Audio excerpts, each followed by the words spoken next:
Visakha drugs విషయంలో వైఎస్ఆర్సీపీ ప్రభుత్వంపై తప్పుడు ఆరోపణలు సోషల్ మీడియాలో తప్పుడు ప్రచారం చేస్తున్నారని ఆ పార్టీ రాష్ట్ర కార్యదర్శి ప్రభుత్వ సలహాదారు సజ్జల రామకృష్ణారెడ్డి మండిపడ్డారు. డ్రగ్స్ విషయంలో బీజేపీ, టీడీపీ నేతల పాత్ర ఉందని అనుమానం వ్యక్తం చేసిన సజ్జల తప్పించుకోవడానికే ప్రభుత్వంపై నిందలు వేస్తున్నారని అన్నారు. డ్రగ్స్ నిందితులకు టీడీపీ నేతలతో సంబంధాలు ఉన్నాయని, తప్పు చేసి రివర్స్లో తమపైనే ఆరోపణలు చేస్తున్నారని, తప్పించుకోవడానికే తమపై నిందలు వేస్తున్నారన్నారు. తాడేపల్లిలో వైసీపీ రాష్ట్ర కార్యదర్శి ప్రభుత్వ సలహాదారు సజ్జల రామకృష్ణారెడ్డి మీడియాతో మాట్లాడారు. విశాఖ పోర్టులో సీబీఐ డ్రగ్స్ సీజ్ చేసిందన్నారు. పురంధేశ్వరి బంధువులకు ఆ కంపెనీతో సంబంధాలున్నాయని టీడీపీ నేతలు కావాలనే తమపై ఆరోపణలు చేస్తున్నారన్నారు. చంద్రబాబు ఇంగితం లేకుండా మాట్లాడుతున్నారని మండిపడ్డారు. వ్యవస్థల మీద గౌరవం లేని వ్యక్తి చంద్రబాబుని, వీధి స్థాయి మనస్తత్వం చంద్రబాబుదని, తప్పుడు చేయటం టీడీపీకి అలవాటుగా మారిందని దుయ్యపట్టారు. గత ప్రభుత్వ హయాంలో గంజాయి, డ్రగ్స్పై తూతూ మంత్రంగా దాడులు చేశారన్నారు. డ్రగ్స్ నిందితులకు టీడీపీ నేతలతో సంబంధాలున్నాయని, తప్పు చేసి రివర్స్లో తమపైనే ఆరోపణలు చేస్తున్నారని, తప్పించుకోవడానికి తమపై నిందలు వేస్తున్నారన్నారు. మళ్లీ ముఖ్యమంత్రి అవుతానని చంద్రబాబు కలలు కంటున్నారని విమర్శించారు. వైఎస్ఆర్సీపీకి జనాల్లో విపరీతమైన ఆదరణ ఉందని, అది తట్టుకోలేకపోతున్నారన్నారు. సాక్షాత్తు ఈమె చంద్రబాబు నాయుడు వదిన, ఇప్పుడు BJP state president Purandeswari, NT Rama Rao గారి కుమార్తె. ఆమె కొడుకు ఒక కంపెనీలో ఉన్నాడు. ఆమె వియ్యంకుడు ఆ కంపెనీలోనే పార్ట్నర్ అనుకున్నారు. వాళ్ళు ప్రమోట్ చేసిన కంపెనీనే తర్వాత డివైడ్ అయ్యింది. ఒక్కొక్కరు ఒక యాక్టివిటీ బయటకు వచ్చి మేము అటాక్ చేసి వీడు సంజయ్ శివార్ వాళ్ళు టీడీపీ వాళ్ళు అట్లాంటి వాళ్ళు ఉల్టా ముందే అందుకొని హడావుడిగా రాత్రి నుంచి పొద్దున్న నుంచి ఉదరగొడుతున్నారు. ఇప్పుడు ఇది కాదు, ప్రతి దాంట్లోనూ వాళ్ళు అలాగే చేస్తున్నారు. ఫస్ట్ నుంచి ఇప్పటి వరకు ఇది మళ్లీ ఎన్నికలకు పోతున్న సమయంలో దీన్ని తీసుకొచ్చేసి మా మీద బండ వేస్తే మేము ఇది చేయాలి. ఇది ఖచ్చితంగా మేము అనుమానించేది.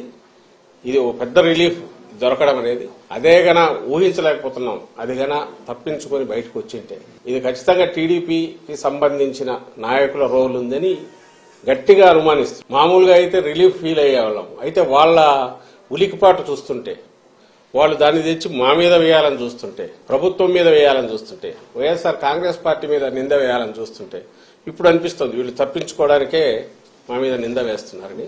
దీని వెనక ఖచ్చితంగా చంద్రబాబు నాయుడు, ఆయన కొడుకు, ఆయన వదిన పురంధేశ్వరి, వాళ్లకు సంబంధించిన వాళ్ళు, ఆ గ్యాంగ్ ఎవరో ఉన్నారనేది గట్టిగా అనుమానిస్తున్నాం. ఆ మేరకు కన్సర్న్డ్ ఏజెన్సీస్ కూడా మేము పిటిషన్లు పెడుతున్నాం. ఐ థింక్ సిబిఐ యాంగిల్లో కూడా చూడాలని మేము. తెలుగుదేశం అభ్యర్థుల 3వ జాబితాను విడుదల చేశారు. టీడీపీ అధినేత చంద్రబాబు 24 మందితో కూడిన జాబితాను ప్రకటించారు. రాష్ట్ర ప్రయోజనాలే ఏకైక ఎజెండాగా ఎన్డీఏలో చేరినట్లు చంద్రబాబు స్పష్టం చేశారు. టీడీపీ అభ్యర్థులను ఆశీర్వదించాలని ప్రజలను కోరారు. తెలుగుదేశం పార్టీ 3వ జాబితా విడుదలైంది. టీడీపీ అధినేత చంద్రబాబు నాయుడు 24 మంది అభ్యర్థులతో కూడిన జాబితాను ప్రకటించారు. టీడీపీ విడుదల చేసిన 2 జాబితాల్లో 128 మంది అసెంబ్లీ అభ్యర్థులని ప్రకటించింది. పొత్తులో భాగంగా 144 అసెంబ్లీ, 17 పార్లమెంటు స్థానాల్లో టీడీపీ పోటీ చేయనుంది. ఈ నేపథ్యంలో తొలి జాబితాలో 94, రెండవ జాబితాలో 34 అసెంబ్లీ అభ్యర్థులను ప్రకటించారు. ఎన్నికల షెడ్యూల్ ప్రకటన కంటే ముందే 128 మంది అసెంబ్లీ అభ్యర్థుల జాబితాను విడుదల చేశారు. తాజాగా పెండింగులో ఉన్న 17 ఎంపీ స్థానాలకు గాను 13, 16 అసెంబ్లీ నియోజకవర్గాలకు గాను 11 మంది అభ్యర్థులతో కూడిన జాబితాను చంద్రబాబు విడుదల చేశారు. 5 అసెంబ్లీ, 4 ఎంపీ స్థానాలకు ఇంకా అభ్యర్థులను ప్రకటించాల్సి ఉంది. విజయవాడ ఎంపీ అభ్యర్థిగా కేశినేని శివనాథ్ చిన్ని, పెనమలూరు నియోజకవర్గం అసెంబ్లీ అభ్యర్థిగా బోడే ప్రసాద్, మైలవరం నియోజకవర్గం అభ్యర్థిగా వసంత కృష్ణప్రసాద్ పేరును ప్రకటించారు. చంద్రబాబు రాజకీయాల కోసం ఎంతకైనా దిగజారిపోతాడని మాజీ మంత్రి పేర్ని నాని ఆరోపించారు. ఎన్నికల్లో అసాంఘిక శక్తులను ప్రోత్సహించడానికి డ్రగ్స్ను తెప్పించారని విమర్శించారు.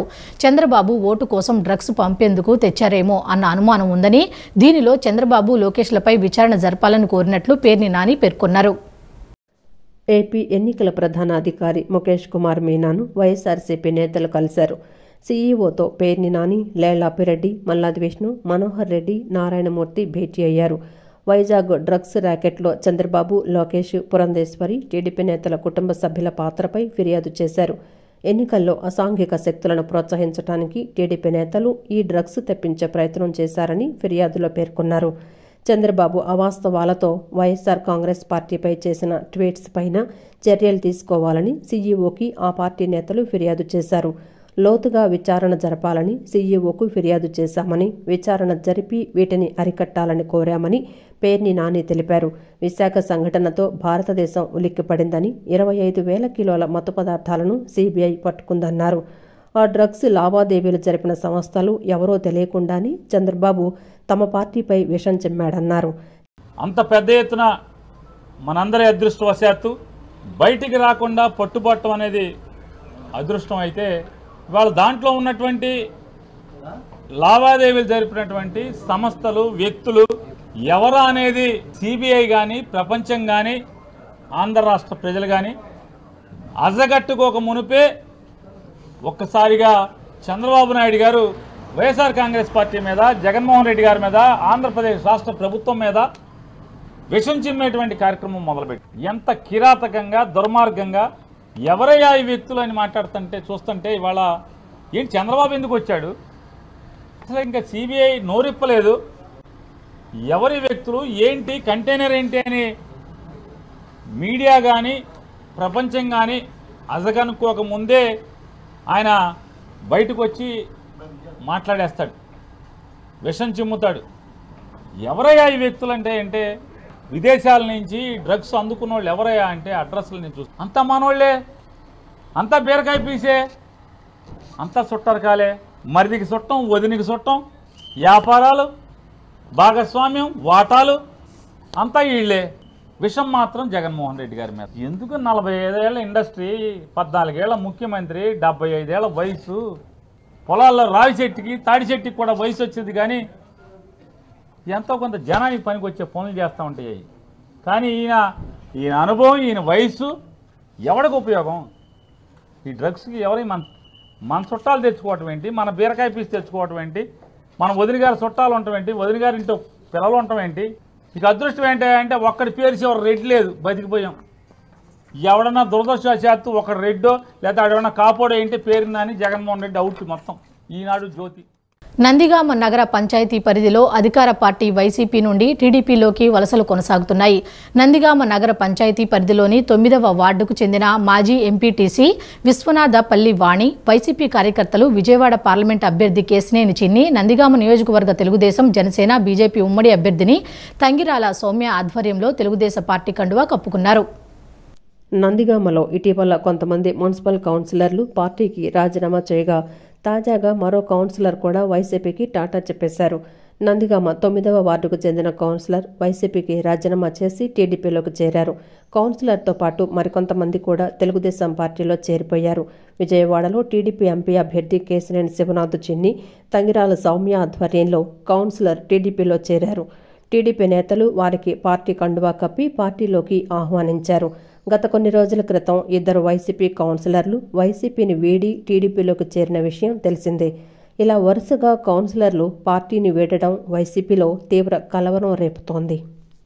తప్పకుండా ఆయన నా మీద పెట్టిన బాధ్యతని సక్రమంగా నిర్వర్తిస్తానని తెలియజేసుకున్నాను. అంతేకాకుండా నన్ను వెన్నింటి ప్రోత్సహించిన మా యువక నాయకుడు నారా లోకేష్ గారికి, ఎన్టీఆర్ జిల్లాలో నన్ను వెన్న ఉండి వాళ్ళ వెంట నడుపుకున్న మా ఇన్ఛార్జీలకి, అంతేకాకుండా నాయకులకి, కార్యకర్తలకి, గత 2 సంవత్సరాలు నా వెంట నడిచిన నాయకులకి, కార్యకర్తలకి పేరు పేరున ధన్యవాదాలు తెలియజేసుకున్నా. మీరు ఇచ్చిన అవకాశాన్ని వమ్ము చేయకుండా అందరి సేవలోనే ఉంటానని మీరందరూ నన్ను ముందుండి నడిపించాలని కోరుకుంటూ. మరో కౌన్సిలర్ తెలుగుదేశం పార్టీలో చేరారండి, వాణి గారు. అదేవిధంగా వాణి గారితో పాటు మాజీ ఎంపీటీసీ గారు కూడా జాయిన్ అయ్యారు. చాలా సంతోషంగా ఉంది.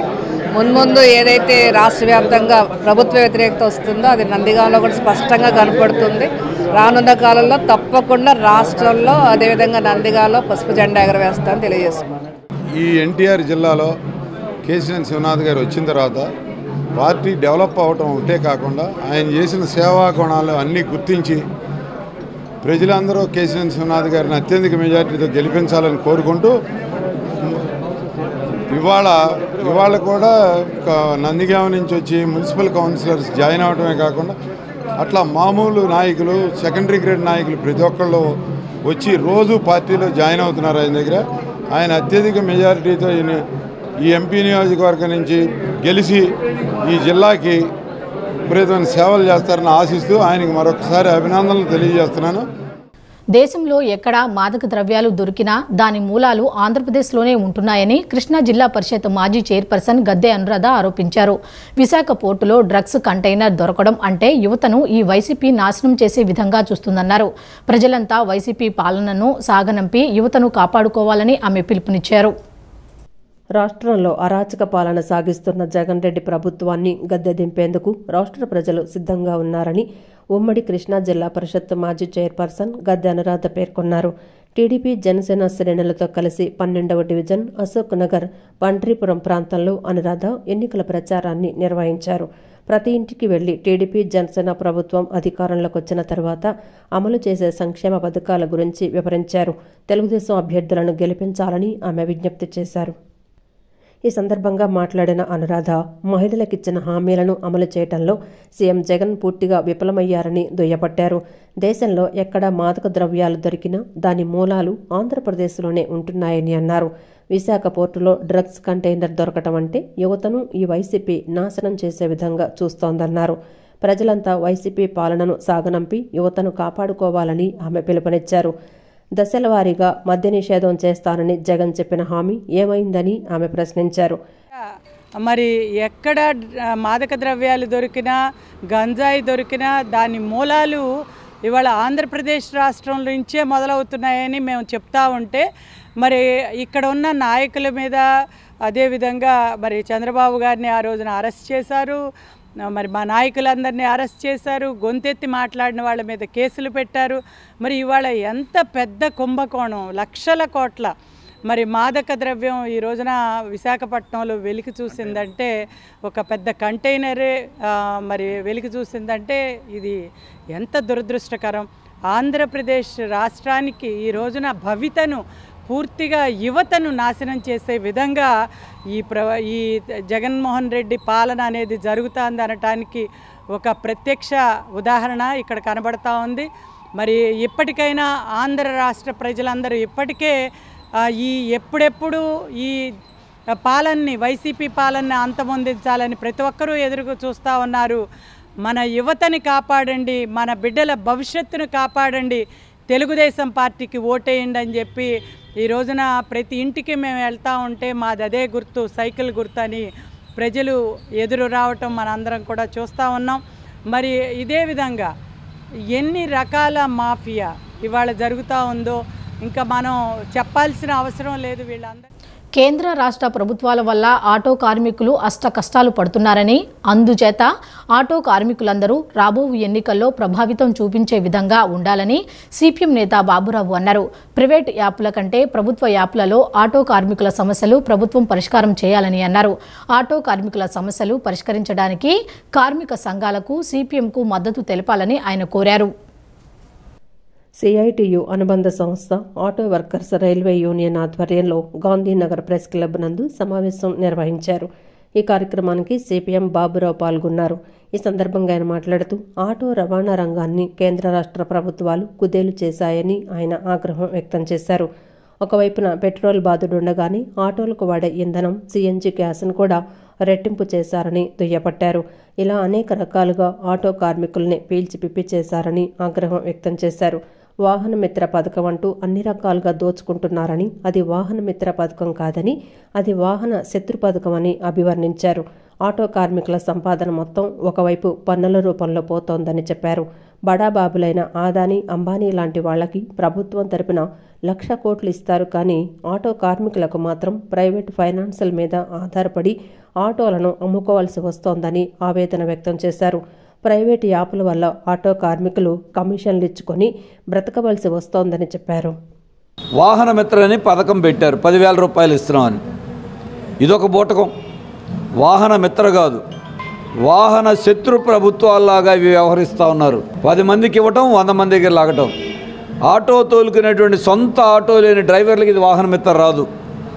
పైపెచ్చు కరెంటు బిల్లు పెరిగితే ఎవరు, సొంత ఇల్లు ఉంటే ఎవరు, మీరు చేసింది ఏముంది? ఈరోజు ఏమవుతోంది? కార్మికుల సంపాదన మొత్తం ఒకవైపున ప్రభుత్వానికి ట్యాక్సులు కట్టుకోవటం, రెండోది గవర్నమెంట్ బ్యాంకులు ఉన్నాయి, బడా కంపెనీలు అదానీలు అంబానీలకి లక్షల కోట్లు ఇస్తారు, కానీ ఆటో తోలికిన వాడికి ఆటోకి అప్పు ఇవ్వరు. ప్రైవేట్ ఫైనాన్స్ మీద ఆధారపడాలి. 1 నెల 2 నెలలు 3 నెలలు కరోనా టైంలో కట్టకపోతే ఆటోలన్నీ కూడా వాళ్ళు కిరాయిలు కట్టలేక, దానికి ఫైనాన్స్ కట్టలేక ఆటోలన్నీ స్వాధీనం చేసుకున్నారు. ఇప్పుడు ఓలా, ఊబర్, ర్యాపిడో యాప్లు వచ్చినాయి. 500 సంపాదిస్తే అందులో 25 నుండి 30% ఆ కంపెనీల కమిషన్ కట్టాలి, మళ్ళీ ప్లాట్ఫామ్ ఫీజులు కట్టాలి. అంటే ఆటో కార్మికుల సంపాదన మొత్తం యాప్లకి, బడా కంపెనీలకి, గవర్నమెంట్కి, ఫైనాన్సులకి. ఇంకా ఏం తింటారు? ఇది ఈ రోజున పరిస్థితి. సిపిఐ నేత కామ్రేడ్ అంబడిపూడి చిన్నపాతపాటి సేవలు మరువలేనివని, ప్రజా సమస్యలపై ఆయన అలుపెరగని పోరాటం చేశారని సిపిఐ జిల్లా కార్యదర్శి వర్గ సభ్యులు దోనేపూడి శంకర్ పేర్కొన్నారు. ఎన్నికల నేపథ్యంలో బీజేపీతో అంటకాగుతున్న పార్టీలను ఓడించాలని పిలుపునిచ్చారు. ప్రజలకు మంచి చేసే కమ్యూనిస్టులను గెలిపించాలని కోరారు. సిపిఐ నేత కామ్రేడ్ అంబడిపూడి చిన్నపాతపాటి 3వ వర్ధంతి సభను రాణిగారి తోటలోని సిపిఐ కార్యాలయంలో నిర్వహించారు. సిపిఎం డివిజన్ నాయకులు పేరయ్య ఆధ్వర్యంలో జరిగిన ఈ కార్యక్రమంలో సిపిఐ జిల్లా కార్యదర్శి వర్గ సభ్యులు దోనేపూడి శంకర్, పార్టీ సానుభూతిపరుడు కోగంటి సత్యం, డివిజన్ నాయకులు తదితరులు పాల్గొన్నారు. ఈ సందర్భంగా దోనేపూడి కాశీనాథ్ మాట్లాడుతూ అంబడిపూడి చిన్నపాతపాటి 3వ వర్ధంతి సందర్భంగా ఘన నివాళులర్పిస్తున్నామని అన్నారు. రాబోయే సార్వత్రిక ఎన్నికలలో బీజేపీతో అంటకాగే పార్టీలను ఓడించాలని పిలుపునిచ్చారు. ప్రధాని మోడీ దేశాన్ని ఉత్తర దక్షిణ భారతదేశాలుగా విభజించి దక్షిణ భారతదేశంలోకి అధికారంలోకి రావాలని భావిస్తున్నారన్నారు. మతోన్మాద పార్టీలను ఓడించాలని, మంచి చేసే కమ్యూనిస్టులను గెలిపించాలని కోరారు.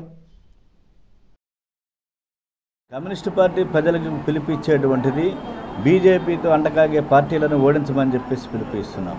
ఇండియా కూటమి అభ్యర్థులను గెలిపించమని చెప్పేసి కోరుతున్నాం.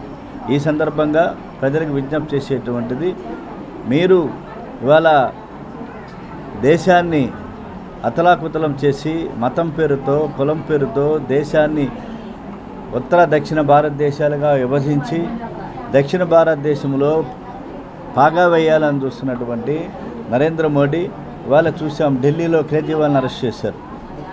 కాబట్టి ఎవరు అయితే వారికి వ్యతిరేకంగా ఉంటారో ఇవాళ అరెస్టులు చేసేటువంటి పరిస్థితి కనపడుతుంది.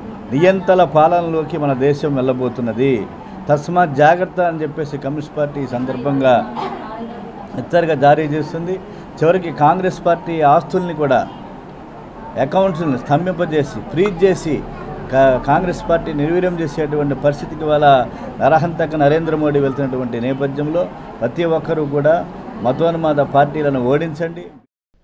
అనంతరం కోగంటి సత్యం మాట్లాడుతూ కమ్యూనిస్టు ఉద్యమాలలో కామ్రేడ్ చిన్నపాతపాటి సేవలు మరువలేనివని అన్నారు. సిపిఐకి ఆయన ఎంతో సేవ చేశారని అన్నారు. అతని కుమారుడు మోహన్ కూడా సిపిఐ పార్టీలో క్రియాశీలకంగా వ్యవహరిస్తున్నారని వెల్లడించారు. మనిషి మన అందు లేకపోవటమే మన దురదృష్టంగా భావిస్తూ ఆయన ఆత్మ శాంతించాలని భగవంతుని ప్రార్థిస్తూ మరి ఈ రోజున అన్నదాన కార్యక్రమం, అట్లనే చారీస్ చీరలు పంచే కార్యక్రమం పెట్టడం, మరి ఆ బాబు చల్లగా ఉన్నాడు కాబట్టి 10 రూపాయలు సంపాదించుకున్నాడు కాబట్టి ఇంకా దినదిన అభివృద్ధి చెంది ఇంకా ఆయన పైకి రావాలి. వచ్చే సంవత్సరానికి ఇంకా ఎక్కువ మందికి అన్నదానం కానీ శారీస్ పంచడం కానీ జరుపుకోవాల్సిన అవసరం ఉందని చెప్పేసి. అనంతరం పేరయ్య మాట్లాడుతూ అంబడిపూడి చిన్నపాతపాటి లోటు కమ్యూనిస్టు పార్టీకి తీర్చలేనిదని అన్నారు. చలసాని నగర్ సమస్యలపై అలుపెరగని పోరాటం చేశారని పేర్కొన్నారు. మతోన్మాద పార్టీలను ఓడించాలని కోరారు. ఆయన కుమారుడు మోహన్ 18వ డివిజన్ సిపిఐ అధ్యక్షులుగా పనిచేస్తున్నారని అన్నారు. ఈ చలసాని నగర్ అభివృద్ధిలో కానీ, ఈ చలసాని నగర్లో మరి రాణిగారి తోటగా ఉన్న ఈ చలసాని నగర్ రావడానికి మరి మేమంతా మన పాతపాటితో పాటు మరి ఏంటంటే మేమంతా ఉద్యమాలు చేసాం. మరి ఇక్కడ రానున్న కాలంలో కూడా మరి మతోన్మాద పార్టీలను దూరంగా పెట్టి మరి ఏంటంటే ఈ రోజున మరి కమ్యూనిస్టు పార్టీ ఎక్కడైతే పోటీ చేస్తో వాళ్ళు గెలవడానికి ప్రజలందరూ తోడ్పడాలని, అట్లాగే బీజేపీకి ఎవరైతే తోడ్పడతారో వాళ్ళని వ్యతిరేకించాలనేది మన ఇండియా కూటమికి ఓట్లేసి గెలిపించాలనేది.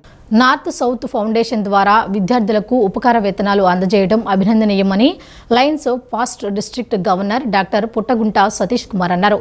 ఫౌండేషన్ అందిస్తున్న ఉపకార వేతనాలు ఎంతో మంది విద్యార్థుల చదువుకు తోడ్పడుతున్నాయని తెలిపారు. ప్రతిభ గల పేద విద్యార్థులను ప్రోత్సహించాలనే సదుద్దేశంతో ప్రతి ఏటా వేలాది మంది విద్యార్థులకు ఉపకార వేతనాలు ఇస్తున్నారని చెప్పారు.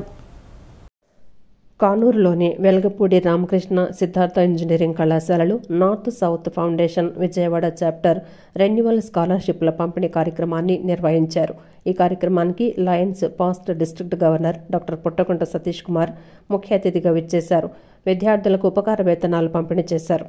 ఈ సందర్భంగా ఆయన మాట్లాడుతూ నార్త్ సౌత్ ఫౌండేషన్ ద్వారా సుమారు 68 లక్షల రూపాయల ఉపకార వేతనాలు విద్యార్థులకు ఇవ్వటం అభినందనీయమన్నారు. ఎన్నో సంవత్సరాల నుంచి నార్త్ సౌత్ ఫౌండేషన్ స్కాలర్షిప్లు ఇస్తోందన్నారు. ఫౌండేషన్ సహకారంతో అనేక మంది విద్యార్థులు ఎటువంటి ఆటంకం లేకుండా తమ చదువును పూర్తి చేయగలుగుతున్నారని అన్నారు. ఫౌండేషన్ ద్వారా సహాయం పొందిన విద్యార్థులు భవిష్యత్తులో తమ వంతుగా మరికొందరికి సహాయ సహకారాలు అందించాలని కోరారు. ఎన్నో సేవా కార్యక్రమాల ద్వారా హెల్త్ క్యాంపుల ద్వారా ప్రజల దగ్గర అయినటువంటి పెద్దలు గౌరవనీయులు డాక్టర్ కామినేని అచ్యుత్ బాబు గారికి, అట్లాగే ఈ ఇన్స్టిట్యూషన్లో హెడ్ ఆఫ్ ద డిపార్ట్మెంట్గా ఉన్నటువంటి డాక్టర్ బేబీ రాణి గారికి, అలాగే ఢిల్లీ యూనివర్సిటీలో రిటైర్డ్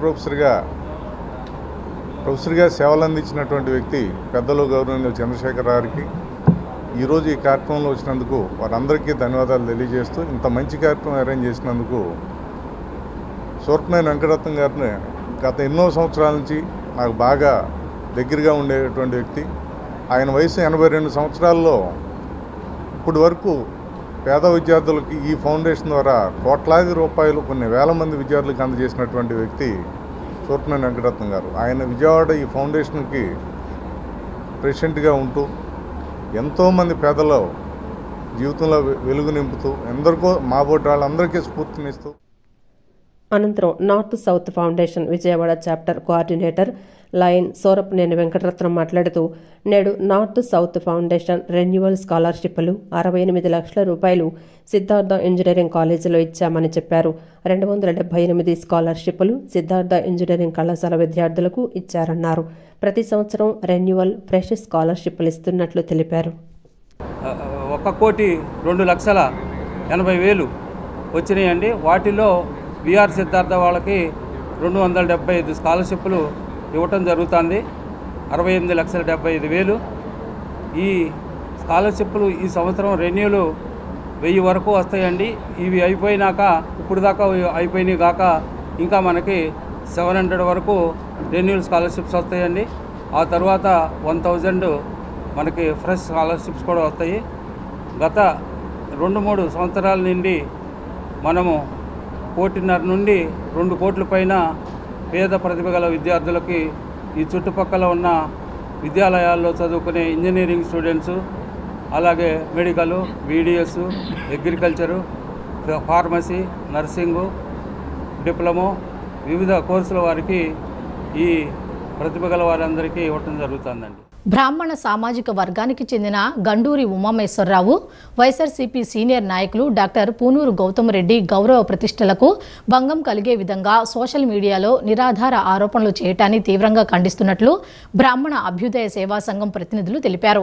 2016లో శ్రీనగర్ కెనరా బ్యాంకు సమీపంలో గౌతమ్ రెడ్డి గండూరి వెంకట విశ్వనాథానికి చెందిన స్థిరాస్తిని కొనుగోలు చేయడం జరిగిందన్నారు. కొనుగోలు చేసిన ఖాళీ స్థలంలో భవన నిర్మాణం నిమిత్తం బీఎంసీ నుండి అప్రూవల్ పొందిన నేపథ్యంలో గౌతమ్ రెడ్డిపై గండూరి ఉమామేశ్వరరావు దుష్ప్రచారం చేయటాన్ని తీవ్రంగా ఖండిస్తున్నట్లు తెలియజేశారు. సత్యనారాయణపురం శివాజీ కేఫ్ సమీపంలోని శ్రీ సీతారామ కళ్యాణ మండపంలో బ్రాహ్మణ అభ్యుదయ సేవా సంఘం ఆధ్వర్యంలో పాత్రికేయుల సమావేశం జరిగింది. ఈ సమావేశంలో బ్రాహ్మణ అభ్యుదయ సేవా సంఘం కార్యదర్శి మండల పరిధి సత్యశ్రీహరి, బ్రాహ్మణ ప్రముఖులు దమ్మాలపాటి చంద్రశేఖర్, హైకోర్టు న్యాయవాది సిహెచ్ సాయిరాం, బ్రాహ్మణ సంఘం నాయకులు సిహెచ్ మారుతి ప్రసన్న మాట్లాడుతూ, గండూరి ఉమామేశ్వరరావు గత 5 సంవత్సరాల నుండి అదే ప్రాంతానికి చెందిన నగర ప్రముఖులు, న్యాయవాది, YSRCP senior leader doctor Punuru Gautam రెడ్డిపై నిరాధార ఆరోపణలు చేస్తున్నారని మండిపడ్డారు. గౌతమ్ రెడ్డి వ్యక్తిగత గౌరవానికి భంగం కలిగిస్తూ అసత్య ప్రచారాలు చేస్తున్నారని ధ్వజమెత్తారు. గండూరి ఉమామేశ్వరరావు సోదరుడైన గండూరి విశ్వనాథం, ఆయన సతీమణి ఇష్టపూర్వకంగా సత్యనారాయణపురం కెనరా బ్యాంకు శ్రీనగర్ కాలనీ సమీపంలోని 126/1 సర్వే నెంబర్ గల 325 గజాల ఖాళీ స్థలాన్ని 2016 అక్టోబర్ నెల 24వ తేదీన డాక్టర్ పూనర్ గౌతమ్ రెడ్డికి విక్రయించడం జరిగిందని తెలియజేశారు. ఆ ఖాళీ స్థలానికి సంబంధించిన డాక్యుమెంట్లన్నింటినీ క్షుణ్ణంగా పరిశీలించిన పిమ్మటే గౌతమ్ రెడ్డి కొనుగోలు చేయడం జరిగిందని వెల్లడించారు. డాక్టర్ పూనూరు గౌతమ్ రెడ్డి గారి దగ్గరికి వెళ్ళి దీని మీద అసలు ఏం జరిగింది ఏంటనేటువంటి వాస్తవాలు తెలుసుకుంటానని చెప్పేసి ఆయన కలవటం జరిగింది. దానికి సంబంధించినటువంటి డాక్యుమెంట్స్ వివరాలన్నింటినీ కూడా శ్రీ గౌతమ్ రెడ్డి గారు మాకు అందజేయడం జరిగింది. వాటన్నిటిని పరిశీలించిన తర్వాత దీంట్లో ఈ గండూరు ఉమామహేశ్వర శాస్త్రి అనేటువంటి అతను గత 7 సంవత్సరాలుగా చేస్తున్నటువంటి ఆరోపణలో ఎటువంటి నిజం లేదని, ఇతను ఇక్కడ సమాజంలో ఒక ఉన్నతమైనటువంటి స్థానంలో ఉన్నటువంటి వ్యక్తిని యొక్క ప్రతిష్టని దిగజార్చేటువంటి విధంగా అతను ప్రయత్నిస్తుండటంలో భాగమే అని చెప్పేసి ఈ యొక్క వివరాలని డాక్యుమెంట్స్ అన్నీ పరిశీలించిన మీదట ఈ మాకు అర్థమైంది. కాబట్టి దాన్ని పత్రిక ద్వారా మీడియా ద్వారా ప్రజలకి, విజయవాడలో ఉన్నటువంటి బ్రాహ్మణీకానికి, అదేవిధంగా రాష్ట్రంలో ఉన్నటువంటి బ్రాహ్మణ సమాజానికి కూడా తెలియజేయాలనేటువంటి రాజకీయ కక్ష కానీ లేదా ఇతర కక్షలతో కేవలం గౌతమ్ రెడ్డి గారిని అప్రతిష్ట పాలు చేయడానికే తప్ప ఇతను బీద బ్రాహ్మణుడు కాదు. ఉన్నతమైన కుటుంబంలో ఉన్నాడు. ఇతను ఉన్నతమైన స్థితి ఉంది. మాకు తెలిసినంతవరకు బెంగళూరులో మంచి సాఫ్ట్వేర్ ఇంజనీర్ ఇతను. అయినా సరే ఒక బీద బ్రాహ్మణుడికి అవతారం ఎత్తి చిన్న కొల్లాయి గుడ్డ కట్టుకుని గెడ్డం పెంచుకుని అన్యాయం జరిగిందని చెప్పి అన్ని పార్టీల రాజకీయ ప్రముఖుల దగ్గరికి వెళ్ళారు. గౌతమ్ రెడ్డి గారు కూడా ఆయన చేసినది న్యాయం అని చెప్పి ఆయన వెళ్ళిన ప్రతి నాయకుడి దగ్గరికి కూడా గౌతమ్ రెడ్డి గారు వెళ్ళి వివరించడం జరిగింది. అందుచేత వాళ్ళందరూ కూడా సమంజసంగానే గౌతమ్ రెడ్డి గారు ఈ ఆస్తిని కొన్నారు అని చెప్పి తెలియజేశారు.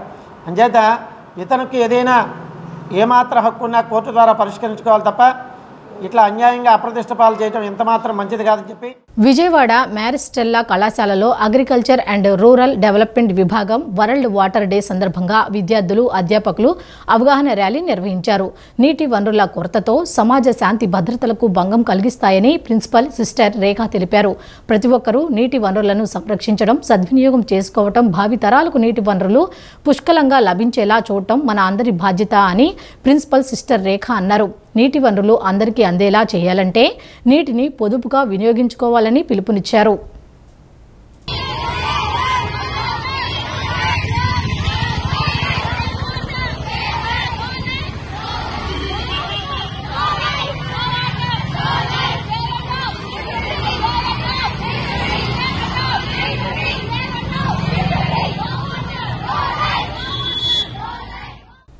రానున్న లోక్సభ, శాసనసభ ఎన్నికలలో socialist unity centre of India party 5 Lok Sabha స్థానాలలో 4 లోక్సభ స్థానాలలో పోటీ చేస్తుందని ఆ పార్టీ కేంద్ర కమిటీ సభ్యులు బిఎస్ అమర్నాథ్ తెలిపారు.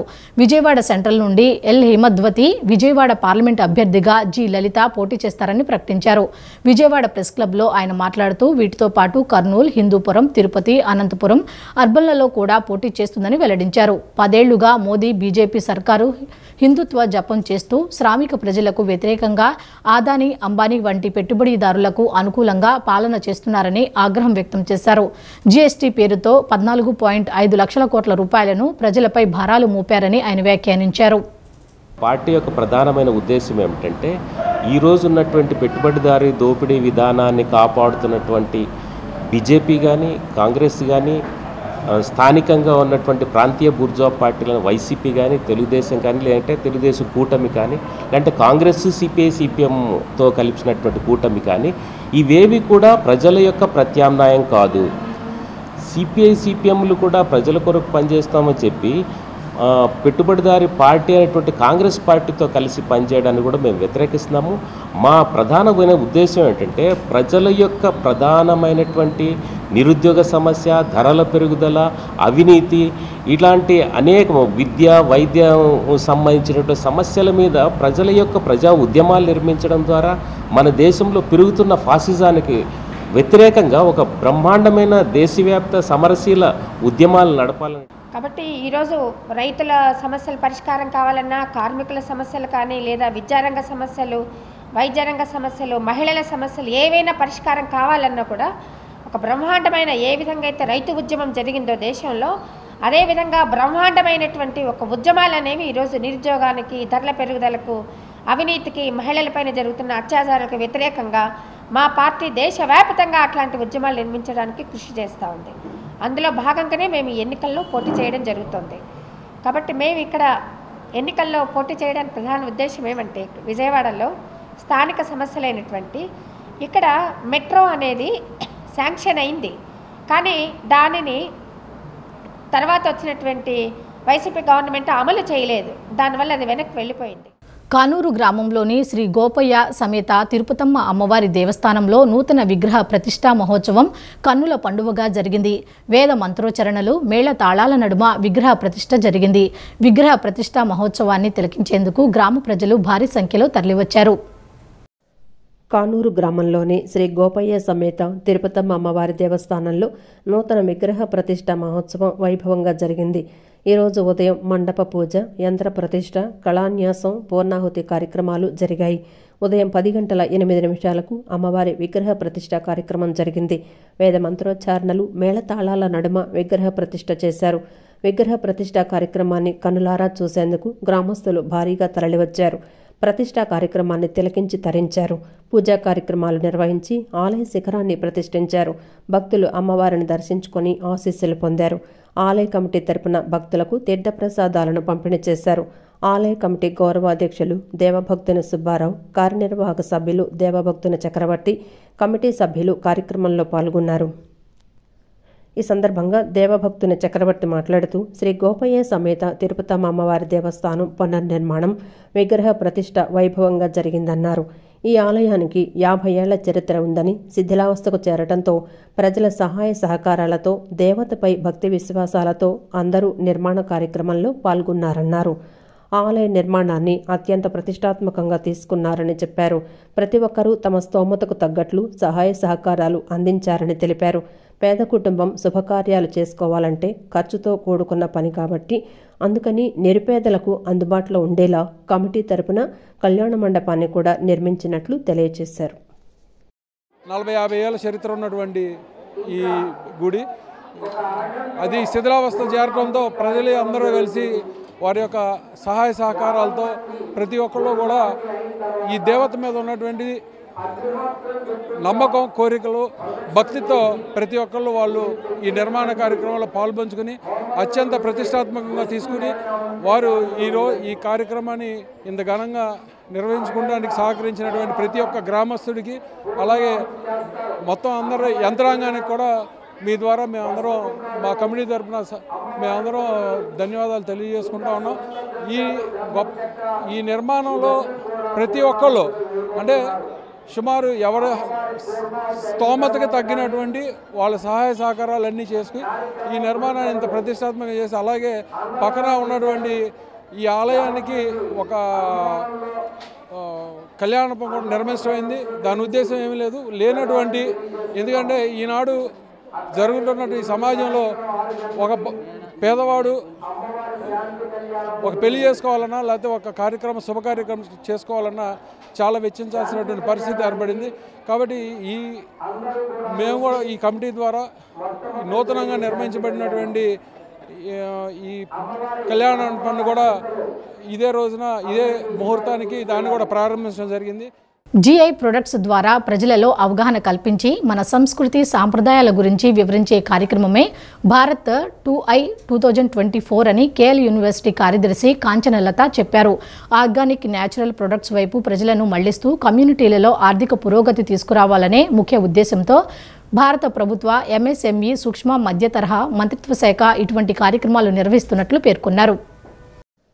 నగరంలోని ఓ ప్రముఖ కళాశాల నందు భారత ప్రభుత్వ ఎంఎస్ఎంఈ సూక్ష్మ మధ్యతరహా మంత్రిత్వ శాఖ ఆధ్వర్యంలో జీఐ ప్రొడక్ట్స్ ఎగ్జిబిషన్ను ఏర్పాటు చేశారు.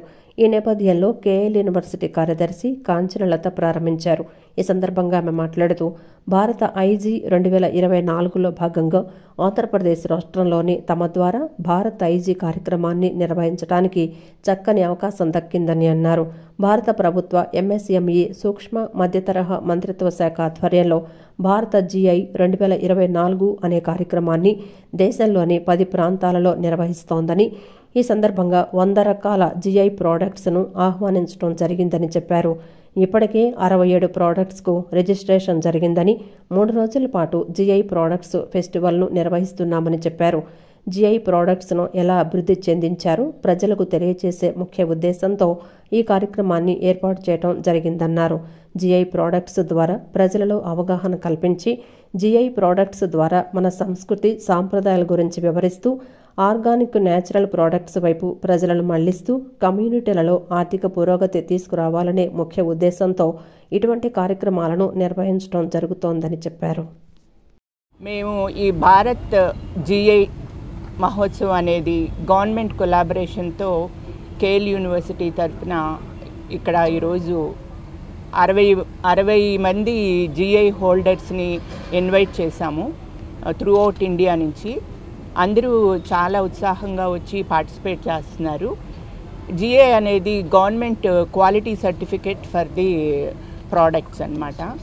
దీని మూలంగా అందరికీ ఒక అవేర్నెస్, ఒక ప్లాట్ఫామ్ కల్పించడానికి ఇది కండక్ట్ చేశాము.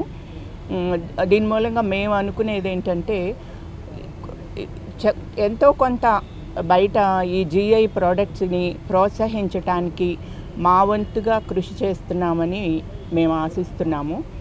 ఇలాంటి అవేర్నెస్ అందరికీ కల్పించడం మూలంగా ఎంతోమంది ఈ ఓల్డ్ కల్చరల్ ప్రోడక్ట్స్కి అంటే మన హెరిటేజ్ని ప్రిజర్వ్ చేసిన వాళ్ళం అవుతాము.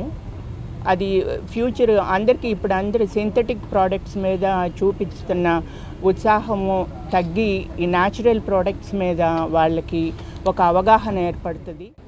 ఒక జిఏ ఫెస్టివల్ లాగా మనం కార్యక్రమాన్ని నిర్వహిస్తున్నాం. దీని ద్వారా జిఏ ప్రోడక్ట్స్లో ఒక జనాల్లో ఒక అవగాహన కల్పించి జిఏ ప్రోడక్ట్స్ని ట్రెడిషనల్ కల్చరల్తో కూడా ఇంటిగ్రేషన్ చేస్తూ వీటికి సంబంధించిన కల్చరల్ ప్రోగ్రామ్స్ కూడా దీంతో పాటు కలిసికట్టుగా మనం ఈ కార్యక్రమాన్ని జిఏ ప్రొడక్ట్స్ మన యొక్క సంస్కృతి సంప్రదాయాలు పురాతన రోజుల నుంచి మనకు ప్రొడక్ట్ జిఏ ప్రొడక్ట్స్ వాటిని ఎలా అభివృద్ధి చెందించారు, మన ఆర్గానిక్ వైపు న్యాచురల్ ప్రొడక్ట్స్ వైపు మనం ఉపయోగించాలని జిఏ ప్రొడక్ట్స్ని మనం భారత ప్రభుత్వం కూడా ప్రతి కమ్యూనిటీ డెవలప్మెంట్ ఒక జిఏ ప్రొడక్ట్ని ఒక ప్రదేశంలో ఒక 100 మంది ఫ్యామిలీస్ దాన్ని డెవలప్ చేసి వాళ్ళని లిఫ్ట్ చేయడం కోసం వాళ్ళ జీవన విధానం డెవలప్ చేయడం కోసం భారత ప్రభుత్వం ఒక జిఏ సర్టిఫికేట్ అని వాళ్ళకి ఇస్తుంది. ప్రపంచవ్యాప్తంగా ఆ యొక్క ఉత్పత్తిని వాళ్ళు ప్రపంచవ్యాప్తంగా వాళ్ళే దాన్ని సప్లై చేసి దాని ద్వారా వాళ్ళు ఎకనామికల్గా డెవలప్ అవ్వాలని భారత ప్రభుత్వం